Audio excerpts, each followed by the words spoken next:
Dios les bendiga. En esta hora voy a compartir la palabra de nuestro Señor Jesucristo que está en libros Hechos, capítulo 2, versículo 17-18. Y sucederán en los últimos días, dice Dios, que derramaré de mi espíritu sobre toda carne, y vuestros hijos, vuestras hijas profetizarán, vuestros jóvenes verán visiones, y vuestros ancianos soñarán sueños, y aún sobre mis siervos y sobre mis siervas derramaré de mi espíritu en esos días, y profetizarán, dice el Señor Jesús. Y en el siguiente versículo, que es Joel 2, 28-29. Y sucederán que después de esto derramaré mi espíritu sobre toda carne, y vuestros hijos, vuestras hijas profetizarán, vuestros ancianos soñarán sueños, vuestros jóvenes verán visiones, y aún sobre los siervos y las siervas derramaré mi espíritu en esos días.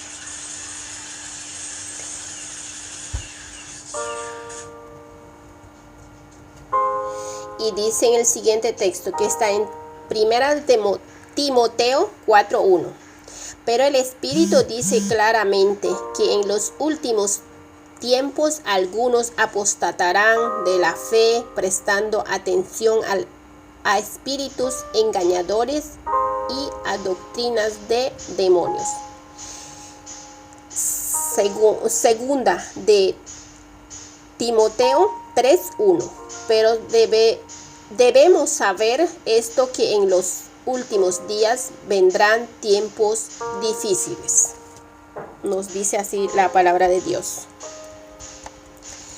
En el primer texto nos dice que en los últimos tiempos habrían derramado el Espíritu Santo sobre toda carne. Y dice, vuestros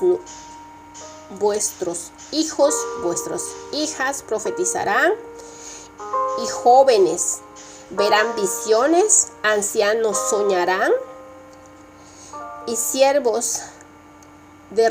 sobre sus siervos derramará el Espíritu Santo, dice, para que profetice.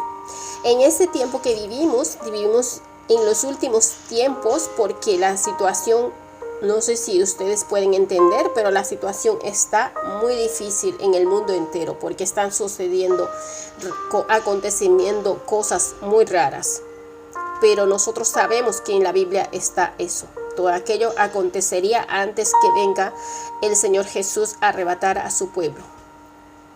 Y también hay profecías, hay sueños. Diferentes personas en YouTube ponen las profecías, los sueños del Espíritu Santo, porque el Señor Jesús nos habla de una o de otra manera, pero nosotros debemos conocer la Escritura de tapa a tapa, debemos orar y pedir dirección del Señor Jesús, si ese sueño que está diciendo la hermana o el hermano, que si es de Dios o no es de Dios. Nosotros debemos tener comunión con el Padre para poder escudriñar, saber que eso es de Dios.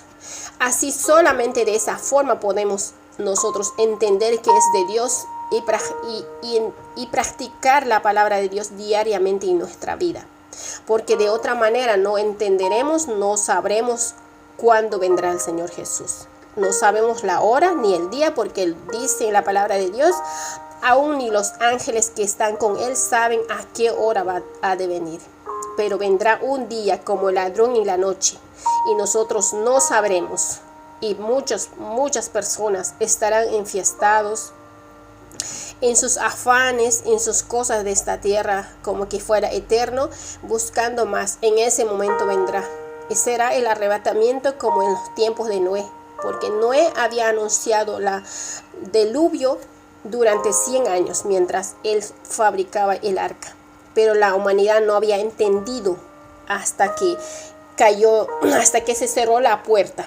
Cuando se cerró la puerta, recién la gente empezó a moverse y empezó a ir a tocar el arca. Pero claro, era demasiado tarde. ¿Por qué? Porque ya puerta de la arca ya se había cerrado, que no había cerrado Noé, sino había cerrado Dios mismo, justamente para que la humanidad no entre.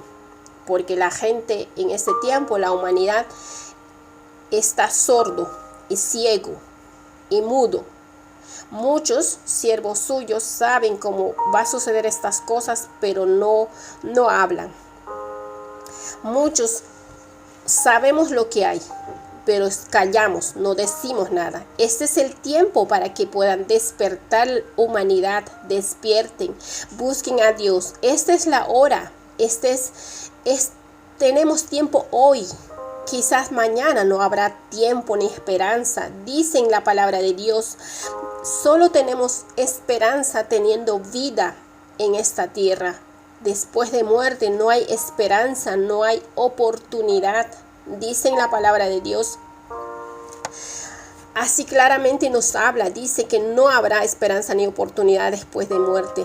No es como dicen bueno, no sé mucho de católico, pero dicen que hay un lugar limbo donde están los muertos. Cuando rezamos un poco más, ellos entrarán al reino de los cielos.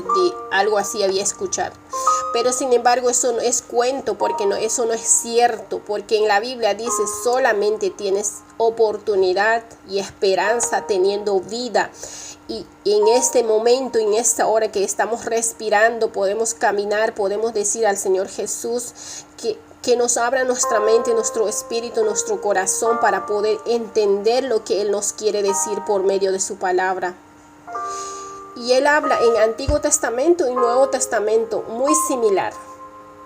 Entonces quiere decir que Dios es verdadero y fiel. Él es el mismo hace miles de años atrás, hoy y por los siglos. Él no cambia. Nosotros seguimos siendo insignificantes delante de su presencia. Él sigue siendo Dios. Él puede hacer y deshacer. Los que tenemos que buscar somos nosotros. Los que necesitamos de Dios somos nosotros. Él sigue siendo Dios, aunque nosotros no miremos a Él. Nosotros el que vamos a salir perdiendo somos nosotros. Dios es el único que nos puede ayudar, seguir adelante, que seguir darnos fuerza, que mirar las cosas de otra manera. El que nos puede ayudar en todo momento es Él. Luego nos habla en Timoteo, pero el Espíritu dice, claramente que en los últimos tiempos algunos de la fe prestando atención al espíritu engañador, a doctrinas demoníacas. Muchos hoy en día sí han apostatado. Escuchan otros espíritus, hacen cosas que lo que no está en la Biblia. Por eso yo aconsejo que deben leer la Escritura, deben orar, pedir dirección. Es el único libro que el autor va a estar al lado tuyo mientras tú lees la palabra de Dios. El autor va a estar sentado a tu lado explicándote cómo es realmente. Es el único, el libro del mundo entero, ninguno de ellos está el autor a tu lado, mas Dios sí. Y por eso debemos escudriñar, debemos orar para poder entender lo que Dios nos está hablando. Dice como en el último versículo, dice así: en los últimos tiempos vendrían tiempos difíciles. Pues es cierto, vivimos en un tiempo más difícil cada vez está más difícil. Ahora que todavía no sabemos lo que acontecerá, pero Dios lo sabe. Y lo único que debemos hacer es confiar en Él y orar y clamar para que Él se haga cargo de nosotros. Porque si hoy estamos y quizás mañana no estamos, ¿qué pasa si hay un terremoto grande y que quedamos como cucarachas aplastadas? Pero si estamos en comunión no importa. Nuestro cuerpo quedará muerto y aplastado, desfigurado, como sea, pero nuestro espíritu irá al reino de los cielos con el Padre. Estará ahí para siempre. Ya no tendremos preocupaciones por trabajar, por cosas de este mundo. Ya no nos cansaremos, ya no estaremos tristes ni preocupados. Estaremos allí contentos, felices y para siempre. Pero ¿qué pasa si no nos preparamos y la muerte nos llega hoy? ¿Qué pasa? Dice en la palabra del Señor Jesús, después de muerte que no hay esperanza ni oportunidad, y será lloro y crujir de diente, no solamente un día ni un año, y será para siempre. Dice también en la palabra de Dios que gusano saldrá por todo tu cuerpo, será gusano tu cama, tu madre, tu hermano será gusano. Así dice en la palabra de Dios, que eso será sufrimiento eterno. Por eso debemos prepararnos hoy, debemos estar listos para cuando venga el Señor Jesús o para cuando llegue la muerte, porque no sabemos hasta cuándo viviremos, no sabemos cuándo llegará nuestro fin. Pero claramente sabemos que nosotros no somos eternos de esta tierra. Hoy estamos, pero mañana no sabemos lo que va a acontecer. Hoy estamos, por eso debemos prepararnos. Mañana no sabemos lo que nos va a suceder. Nosotros aquí somos como turistas, de pasada estamos. Y hoy debemos buscar a Dios, debemos hablar a nuestros amigos, a nuestros familiares, que tengan comunión con Dios, que busquen, que hoy es el día, que mañana puede ser tarde y no habrá esperanza ni oportunidad. Por favor, busquen a Dios, clamen a Dios hoy. Hoy es el día. Hoy es oportunidad porque estamos de pie con vida y podemos hablar a nuestros familiares, a nuestros amigos. Pero mañana quizás no llegaremos y no habrá más esperanza ni oportunidad. Deberíamos aprovechar, vivir en armonía en este tiempo. Dios les bendiga.